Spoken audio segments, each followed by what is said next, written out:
Get ready as you see a leftist, and you can tell they're a leftist, step up to Ben Shapiro and get absolutely wrecked. Guys, this is going to be a lot of fun. I know you're going to like it. As I'm sure many of you know, Ben Shapiro is a very smart guy with quite the educational background. As a trained lawyer, he is very smart in his arguments. He knows how to punch, and do so intellectually, and it's a lot of fun to see. Also, his wife is a doctor. Okay, folks? A lot of brains in that household, so we're going to get right into it, and it's going to be a lot of fun. But first, everybody, do me a huge favor. Like our video, share it around, and if you are new, yes, subscribe to the Resist the Mainstream YouTube channel so we keep bringing you guys this great content.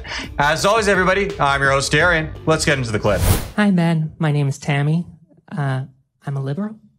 Well, thanks for coming. Pronouns she, her. I know that might give you trouble. It doesn't. I can speak English. Thank you. So, I appreciated what you said about the coalition of losers who hate the Western values. I'd like to add Donald Trump and his supporters to that club. So, guys, go easy on him. Go easy on him. He's sensitive. I'm curious. Let's hear it. Okay, go for it. So, Donald Trump's conduct was knowingly criminal and knowingly criminal, not only on January 6th, but in the lead up to January 6th with the false elector scheme. You, on a previous podcast with Lex Friedman, said, admitting that he was testing the boundaries of our constitutional system, and the only reason that he didn't get away with it because the guardrails held.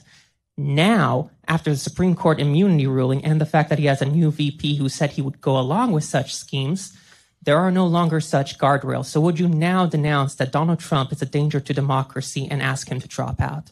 The only thing that's a danger to democracy is this fellow's lack of ability to critically think. Oh, so let me explain why.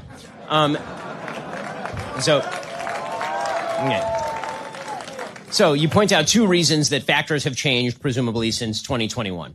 The factor that you first cited was the Supreme Court ruling in which you suggest that the president has immunity, sort of blanket immunity. First of all, it's not what the Supreme Court decision says. What the Supreme Court decision actually does is it establishes three categories of executive action.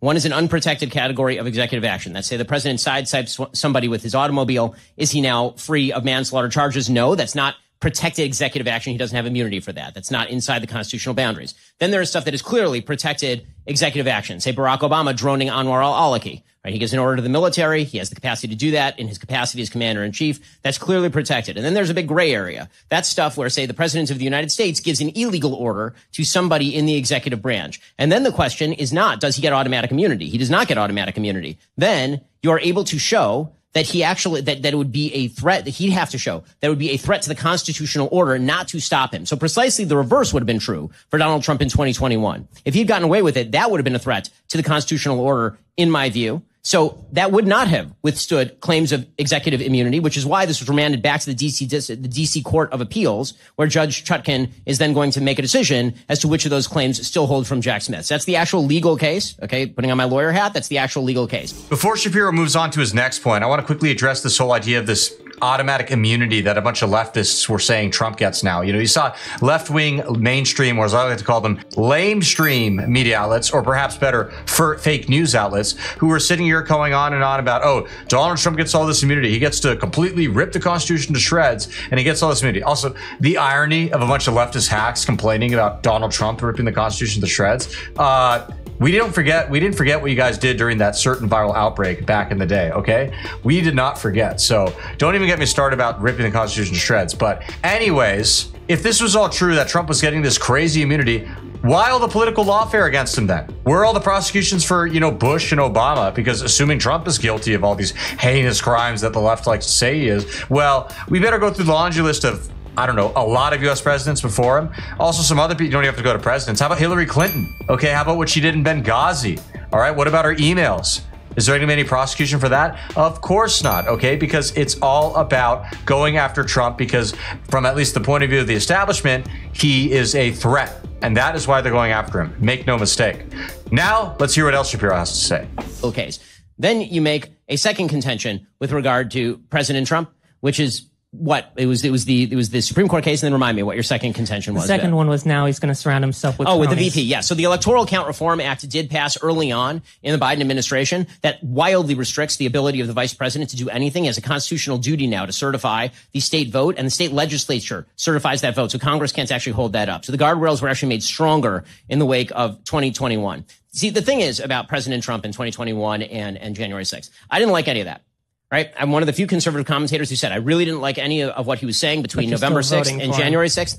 I thought that it was wrong. I thought that he was making specious legal claims and all of the rest. Okay. With that said, here's the beauty of our Constitution and its guardrails. It was set up for people who tried to do the kinds of things that Donald Trump did. What it was not set up for was people gutting the institutions and then wearing them around as skin suits. So, for example, the Biden administration trying to use OSHA, the Occupational Safety and Health Administration, in order to cram down vaccine mandates on 80 million Americans. Or, for example, the Biden administration actually mobilizing the Department of Justice against political opposition. It's always funny to me to hear people on the left suggest that Donald Trump is going to do that when he actually did not do that while he was president, but Joe Biden actually has Donald Trump under his did DOJ. attempt to do that. He tried to get the DOJ to file charges against Hillary Clinton. That is untrue. No. If he actually said he was going to do that in 2016, and then he never did that. That is not. Quick little thing. I agree with most of Shapiro's points here. I think it's important to note that Donald Trump quite literally on the day of January 6th said go out and protest peacefully. And the only reason that the masses don't even know that is because you had a bunch of fake news outlets who went and ran cover for Twitter, then Twitter, after Twitter completely banned him and stopped him from posting and said that he was calling for violence. Complete lie, by the way. It never happened. So I think that's important mentioning. And when Shapiro says, oh, well, what he said was legally dubiously, I don't know. Was it? I don't know about that one. You know, I'm just saying, I think that's important to note. Also, as far as prosecuting Hillary Clinton goes, yeah, this is true. Trump promised he would do it and he didn't do it. Not only that, but Trump actually, I remember once at a rally with his supporters, he kind of joked about it and brought up and said, oh yeah, you know, that was just more of a, you know, campaign promise. Yeah, I didn't really mean that. He said something along those lines. It's not an exact quote, but it was right after a bunch of his audience started chanting, lock her up, lock her up. And then Trump said, yeah, you know, we're not really going to do that. So no, it doesn't sound like he was ever actually serious about going after his political opponents. Now, us as conservatives, we can take that how we will. You know, maybe some of us have different opinions on the matter. But if we're talking about Donald Trump himself, he was never actually doing these kinds of things. Whereas the left, while complaining about it, ironically enough, was being vicious about it. So let's just make the record clear. He was unable to do that. Is not the same. No, he didn't actually even try to do that. Jeff Sessions turned him down on many things. He didn't even make an effort to investigate Hillary Clinton under the DOJ. It's a critique actually many Republicans have of Donald Trump, exactly, who wish that Hillary Clinton had been prosecuted. May I turn back to something you said about the core powers of the executive power related Sure. to immunity?